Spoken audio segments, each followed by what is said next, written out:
Just one last question, and it's a bit unrelated to this, but our colleague Mark Lowen, who's been in Turkey for the last couple of days covering the protests against President Erdogan's government there, he was basically detained and has been deported from the country as a threat to public order. Is that the sort of thing you've ever experienced somewhere in the world? Have you been kicked out of a country before?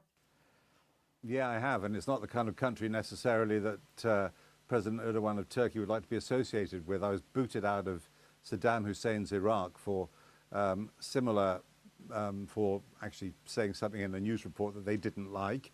I spoke about Saddam's network of coercion and repression, which was, you know, extremely well developed, but you weren't meant to mention it. Well, I mentioned it, and I got, they said, you've got to get to the border in 4 hours, and it was a 8-hour drive to get there.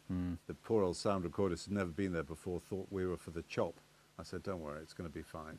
Yeah, I've been booted from, I was kicked out of Afghanistan once. One thing about being a foreign correspondent is arrest and expulsion is definitely an occupational hazard.